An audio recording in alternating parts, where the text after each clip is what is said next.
My kids have 2 more weeks before they start school. And I'm leaving on Sunday to go guide a trip in Alaska. And I'm going to miss the whole like first day of school thing. So I asked my kids, what do you want me to do today? Trying to be that good mom before school starts because I'm going to miss all the first day of school stuff. And they were like, Mom, can you bake us cookies? So I just made chocolate chip cookies and I'm having a hard time not eating all of the cookies as they come out of the oven. So, how do you personally and professionally just balance what tastes really, really good, like homemade cookies, with what our bodies really need, like protein and fiber and fruits and veggies and all of that? Yeah, it's a great question. And I don't feel like there's an easy answer. I think that it all starts with our like relationship with food and how we Mm, kind of view food. And I think that unfortunately today, I feel like people associate like moral values around food and we label them as like good or bad. And also as a result, we then like label ourselves as good or bad because I was so good today because I ate a salad, or man, I was so bad today because I had this chocolate chip cookie. And in reality, I think that if we kind of view food as more of kind of that, neutral type thing, I think that that can help us a lot. But I do think that a lot of times when we tend to overly restrict or deprive ourselves of certain things, it then leads us to want to eat that food or to then, have like obsessive thoughts about that food or to later binge or overeat.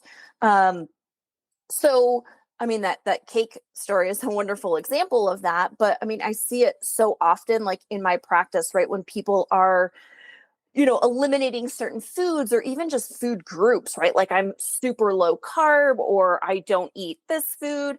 And then what happens when they finally get their hands on that food is they tend to overconsume. So it's really truly about trying to find that balance. And I think that when we focus more on addition versus subtraction, mm, I think that that helps people a lot to, like you said, focus on things like, getting enough protein. So prioritizing our proteins, getting some fiber, fruits, vegetables, right? Starchy carbohydrates that are higher in fiber, like primarily whole unprocessed foods, eating more of that stuff, then certainly, yeah, there's room for some of those fun foods in our diet too. I love what you said about how we label food as good or bad. And that's not always the case because anything in excess is not going to be good for us. Right.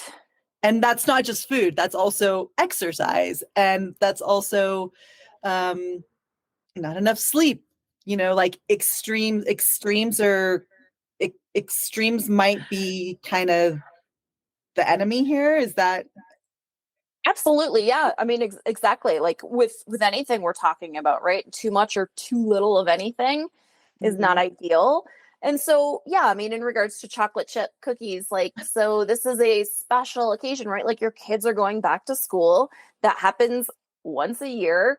And not to Yeah, say you can't have cookies more than once a year, yeah, but yeah, it's a special occasion, right? So, hey, yeah, you can have some chocolate chip cookies. Should we have them at every meal, every day? Probably yes, not, yes. because that's Oh, yeah. because that's going to take away right from nutritional value of other foods. But yeah, we can certainly like layer that stuff in there. Yeah. I feel better about the 3 cookies that I just had before I hopped on this call. Abby, how did you get your start with fitness and nutrition? What was the catalyst or the spark that started this whole career in nutrition and fitness? You do so much good for so many people all over. How did you get your start? So I don't know, kind of funny. I think back in high school, they handed out a piece of paper with like 100 different jobs on there, when you're trying to look at like schools and what you want to go to school for. Yeah. And I read through the list and I think I had narrowed it down to I wanted to be like a crime scene investigator, right? You watch all those shows and I love like murder mysteries and stuff like that. But then I found out how much science was involved in that. And I'm like, man, that probably isn't the best route for me.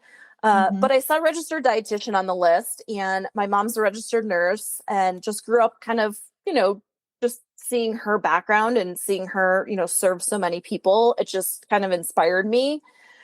And then I was an athlete my whole life, like always participated in sports. So kind of the selfish part of me was like, well, let me go to school to learn about nutrition so I can also help myself, but help other people too. So I kind of was interested in the field just at an early age, when I was 16, and then went on to school and got my dietetics degree and became a registered dietitian.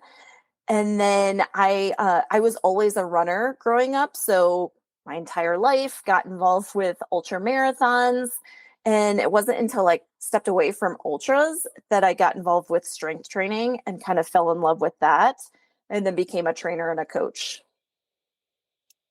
That's so awesome. I wish that I could go back as a high school athlete, and I was a collegiate athlete, and I wish I had a better grasp of how nutrition affects our performance, because I feel like I was very ignorant about what I should have been fueling my body. So I'm a mom. I have two kids. One's on the mountain bike team and one's on the cross country running and track team, and they both are on the cross country ski team in the winter. So as I'm looking at this, we'll talk about Hike Like Woman stuff and fueling for epic adventures in a second, but for my own personal knowledge, what can I be doing to set my children up for success at their workouts and for their races? Yeah, that's a good question. One, I think it goes back to kind of like the chocolate chip thing. I think one is just modeling, good, healthy habits and Yeah. behaviors, and Yeah. showing them also, right, that you have this positive relationship with food. All things can fit in your diet, right? Not making them feel like they have to restrict food. And Mm-hmm. then just truly teaching them how to fuel their bodies, right? Getting enough of the proteins, carbohydrates, fruits, vegetables, those types of things. But just having I think the food available. I don't know how old the oldest is, but if they can, I'm guessing that even if they can drive, and obviously other people listening to this, at the end of the day, right, the parents are usually in charge of like the groceries and the grocery bill. So yeah, just having the foods available for the kids, and then helping them with prepping meals, prepping snacks, making sure they have enough stuff to eat, in between, school and practice, and then being able to recover post workout, coming home and having, cooking a meal as a family, or having stuff already made, having crock pot meals, just quick things that we can grab and go. Yeah, so it's not us swinging by Taco Bell going through the drive-through after my kids just rode his mountain bike for 10 miles on a really grueling trail, right? I think what I'm hearing is preparation. And that's really key when it comes to anything related to health and nutrition. Yeah. I mean, so before we kind of jumped on here, right? I told you I'm a little bit of like a fangirl. Like I've like listened to all your podcasts. It's like truly inspiring, right? To see like what you've done, and even just like this epic climb up Kilimanjaro, right? Yeah. And based off of what I've heard, right? Like you didn't get there overnight, right? Like this was a long journey, and it required a lot of training, a lot of consistency. You probably missed some days, right? But in the end, we show up at the starting line, and nutrition's kind of the same way, where it's kind of like just each day show up, put some effort in, and over time, right? Like that culminates to, good habits, good behaviors, but that culminates to those results that we want. And yeah, like you're going to have those bad days. You're not going to eat as great. You're going to skip meals. Like, yeah, you're going to go to Taco Bell through the drive, right? You're going to have all those things. But at the end of the day, right? Like what's kind of the trend of our nutrition? And also knowing that right, like it takes work and it takes practice. And again, we Mm. don't get there overnight. Just like you didn't show up for Kilimanjaro, like you put in all of that legwork beforehand. I love that perspective, because we hear about crash diets and people hopping on some fad diet and losing a bunch of weight in a month, and then they start eating again and it goes out the window. So I love this perspective of long term, like the focus on maybe just being a little bit better with our diet every day instead of like freaking out and trying to make huge, massive changes all at once. Right. Just like you're not going to wake up one day and be like, I think I should go run a marathon today. and go run 26 miles. It's like, cool, I'm going to sign up for this marathon. And now I'm going to train for it and start with 1 mile before I do 26. So yeah, before we change everything, let's first figure out like, where are we starting? And then the other thing too is just understanding, right? Like how much time and energy and money and all of this that you invest into your goal of hiking, or, your son mountain biking, or any other person, right? We invest so much energy into training. What Mhm. if we put like 1% of that towards fueling our body and just learning how to eat and prepping food and whatever, chopping vegetables and putting some chicken in the crock pot? Like, what if we spend like 1% of this entire time, right, that we train towards nutrition? I think that would go a long way. That's amazing. When you said I mean, you're an athlete, obviously. And once you figured out how to fuel your body, what kind of changes did you see in your own physical performance? So, I mean, and we can maybe chat a little bit about like my personal story, but Yeah. like I said, I was always an athlete, always a runner. And so I've been a registered dietitian for, golly, like 20 something years. So through my entire journey, I had this professional education and background, but I kind of lost my way when Mm-hmm. I got involved in ultra running and kind of took things to the extreme. So I was doing like severely overtraining, really just running too much and not fueling my body appropriately. I was doing a lot of low carb, really extreme low calorie, just living in a deficit like my entire time. Yeah. And 2013 was kind of like my breakthrough year with my running and my performance. And I always tell people like what I was doing worked until it didn't work. And ultimately, what ended up happening was I kind of had side effects from my underfueling and overtraining. So I ended up with a lot of hormonal issues. I had everything from like insomnia, blood sugar issues, thyroid stuff, just everything Oh, kind of blew up, and I ended up having to just completely step away from my running career. oh. And yeah, and it was, I mean, it was truly the right thing, to leave that sport that just Mhm. wasn't really serving me.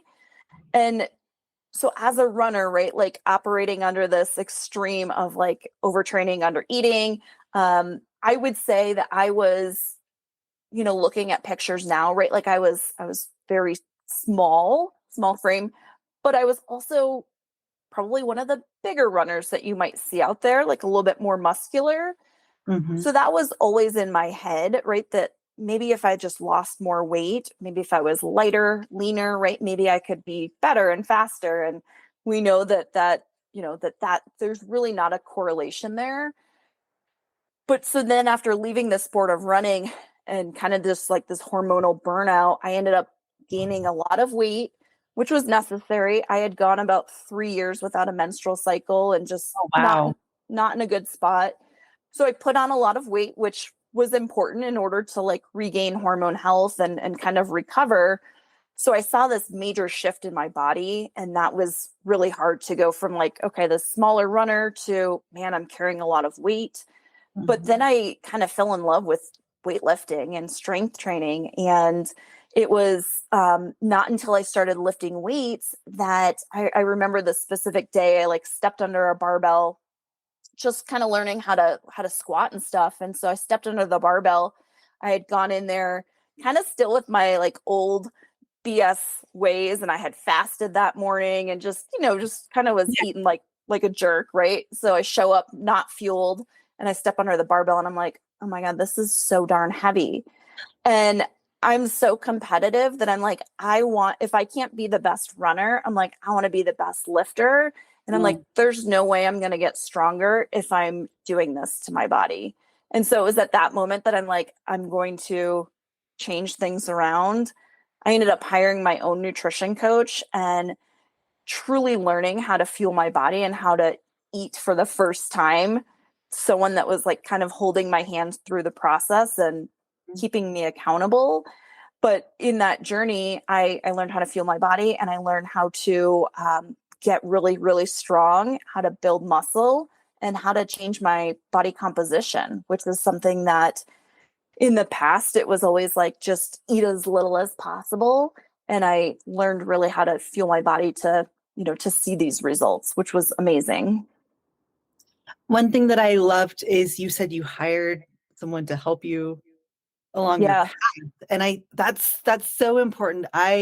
When I was going through chemotherapy, I developed a really unhealthy cycle with eating because I'd get so sick during chemo treatment. Like the first week after chemo, I would be so nauseous and I would be throwing up and I was so sick. And then the second week after chemo, like all the steroids would kick in and I would like my body would just be like, I don't care, just like put it in your mouth, right? It was like my body went through this starvation cycle and then this cycle of just massive food consumption and then another starvation cycle. And that was just like how my body was reacting to all of the chemotherapy drugs and like the trauma that I was going through. And after I finished chemo and started some hormone blockers because my cancer was estrogen positive, my body completely changed. And my relationship with food was a lot different because it was just like eating to relieve stress, right? From everything that I'd been through. So I like you, I mean, I hired a dietitian and I sat down with her every 2 weeks and we didn't restrict my calories. I didn't tell her what I was eating and what I wasn't eating. She basically just taught me how to eat again. Yeah. And I think that's so powerful and learning. It's like hiring a coach to help you run faster. Um, it's the same thing. Like our bodies change and we go through so much just with life in general that I'm a huge fan of hiring the expert who can help you get on a healthier path. Yeah. And even as a nutrition professional, Hmm. it's so easy to get overwhelmed and confused with all of the information out there. And even if we have the right information, sometimes that might not always apply, right? It's not always like one size fits all, or just Hmm. because this research study says this, you should do it. So to have someone, yeah, like customize my own nutrition, but also again, like just hold me accountable to, hey, like you've starved yourself, you've been there, like now we got to change something. And to have someone kind of somewhat hold your hand through that process and like just encourage you when you start to fear like eating more food, eating more carbohydrates, and then just having someone there to cheer you on too when you're like just crushing it. Yeah. And just to say, like, it's, I almost felt like my dietitian was my therapist. I was like, oh my gosh, this is not my therapist. This is the dietitian. We need to talk about food. But I think so much of what we eat is often so tied to our feelings. Yeah. Yeah. As it to some extent, right? Like, I mean, the whole motto that people always say is like food is fuel. Hmm. And I love that, right? Food is fuel, but food is so much more. Food is culture, traditions, food is celebration, food is emotion, right? Like we can emotionally eat. If you think about, if anyone in your family has ever gotten sick or a neighbor, right, like a loved one passes away, what do? We bring them over food, and it's comfort. Or you go to a funeral, like what do we do afterwards? We kind of celebrate life and we sit around and eat. So food is so much more than just fuel or energy. There's a lot of other pieces, and I think that's where again, like people can get super restrictive and think like it's just energy, or I can't eat those cookies or whatever it is. Yeah, I love it. We talked a lot about running, but you live in Colorado. Are you in Denver? Yes. I'm in Parker. Oh, nice, very nice. I'm in Laramie, Wyoming, so just down the road from you. But um, naturally, living in Colorado, of course, you play outside Yes. and you climb 14ers with your partner, and you have a very active dog. Do you have one dog or We have two now. two dogs? Yep. Yes. So you're outside playing all the time. how should women like me who kind of charge hard for these big trips and then try to maintain and build, how should we be training our bodies for hiking, backcountry skiing, backpacking? Does that look different than how we should be training them, um, just to maintain health? Absolutely. Yeah. So if our goal is to complete these activities, right? Like we want to, like I am training, for example, if someone's training specifically, like I have a client, she trained for a bunch of 14ers this summer. So if we're training specifically for an event like that, or an ultra marathon, I've got some ladies doing like 100 miler. We're training to climb a mountain. We're training to go to Alaska, whatever it is. Your goal is performance related, and that is, Mm, if you're agreeing to that, that is your priority, right?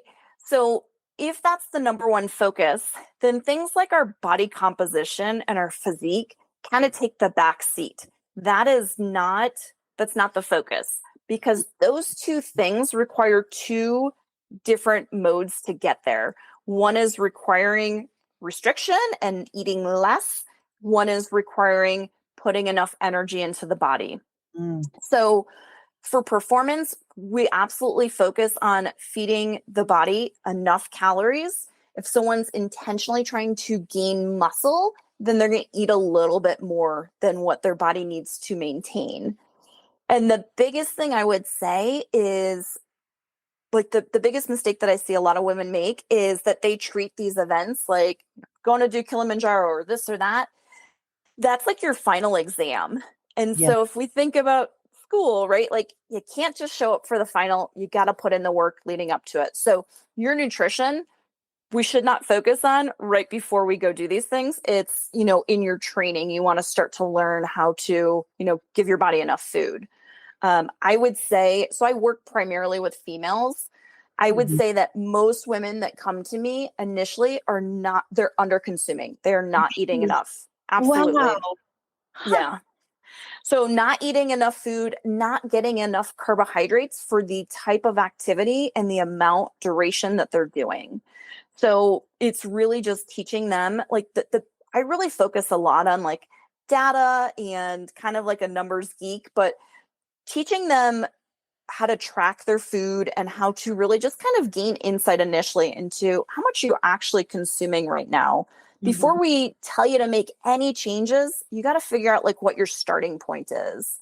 mhm. So from there, again, most of the time people are under consuming. So at that point, it's really just starting to teach them of like, hey, here's how much protein you actually need, how much carbohydrates, how much healthy fats you need. And then teaching them how to kind of track that stuff and integrating all things into the plan, right? So understanding that, yep, here's how we can plug in a cookie, but here's also how we plug in things like potatoes and rice and quinoa and beans and, all of these other wonderful foods. So I'd say, again, most people are under consuming. So it's teaching them how much to eat. That's fascinating. Do you think that we're under consuming because we've just been taught that we shouldn't eat so much? Like, Yeah. I think that so many of the women that come to me, they fear gaining weight. They have a lot of the women that come to me, they've been on like a chronic yo-yo cycle for most of their lives where they've tried to lose weight. They do crash diets, fad mhm, diets, right? But they've never truly learned how to actually eat, right? They just maybe follow a plan and they follow, the guidelines to the T, but then it's not sustainable and it doesn't work for them long term. So I think a lot of it is just the yo-yo dieting. I think a lot of it is, yes, we see or we have heard or whatever, we learn that we're supposed to be eating less. And again, I think that people don't understand how much activity they're actually doing for, events like yours and kind of the mhm. endurance folks that I work with. Just don't Can- realize how much carbohydrates you actually need to fuel those sessions. Yes. Um, I can we talk about protein for a second? Yeah. Protein is something that scares me a little bit and something I've always been confused about. Because I'm always like, do I just drink a protein shake for breakfast and eat a banana and call myself good, or do I need to have that piece of chicken every night with dinner? How and I've heard so much about women needing more protein as we enter menopause. Can Mhm. you talk about maybe that transition and how much protein we really need? And I know it all depends on our individual body composition, but generally, how much protein do we need, and what are some easy ways to get protein in if we're not like into that big fat juicy steak all the time? Yeah, these are great questions. And yes, our needs definitely change as females as we age. So I'm a, kind of perimenopause lady over here. So what we know is that as we do age, one of the biggest struggles that women face is maintaining lean muscle. Mm-hmm. And that's the biggest shift in our metabolisms. A lot of people think that just because they get older, their metabolism slows down. And it's more so that you're losing muscle mass because you're not Oh, strength training or, yeah, you're not eating adequately. So as we enter like peri and, post menopause, our protein requirements are generally, I'll just make this super easy. I generally recommend about, we'll say like a minimum of like 1 gram of protein per pound of body weight.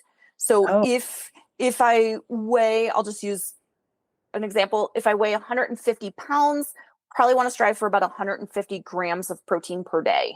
wow. That's a lot more than I thought. Yeah. And that would cover, right? Like, so hormones like peri, postmenopause, but also just as an endurance athlete, we actually need a little bit more protein than our counterparts because there's so much breakdown that's occurring. Oh, I have such a hard time getting protein in my body. Yeah. So ideally, I try and recommend that clients get protein through primarily, whole unprocessed foods. Mhm. Ideally whole foods over supplements, right? So a shake Yeah. is kind of like that last ditch. Hey, you did everything possible.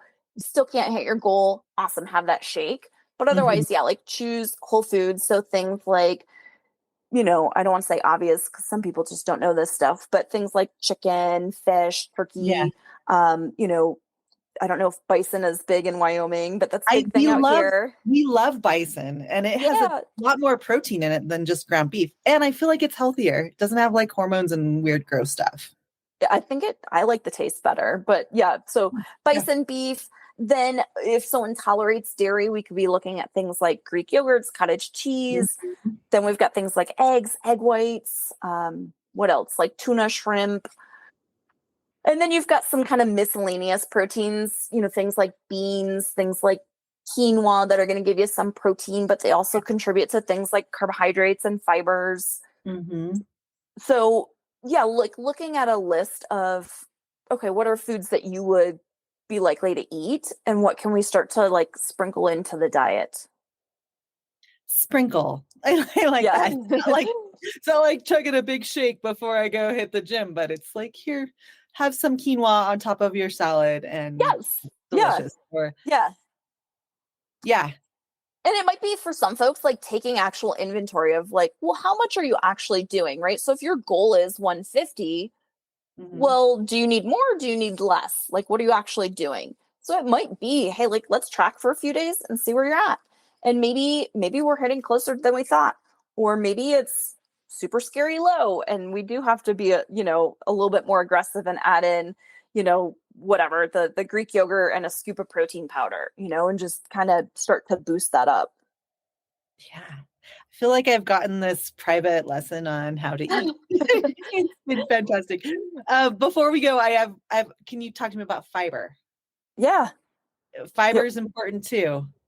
What are some easy ways to increase our fiber? Yeah, so fiber is going to help with things like satiety. So it's going to keep us more full. It's going to help Mhm. with digestion, just Yeah. regularity. Helps with things like just like so when we go to the bathroom, we eliminate. So it helps with actually hormonal like detoxification. It helps with cholesterol levels, all the good stuff. But good ways of getting fiber again through whole unprocessed foods. So Yes. fruits, vegetables, of course, are going to give us fiber. So things like berries, cherries, pears, figs, dates, those are some great sources.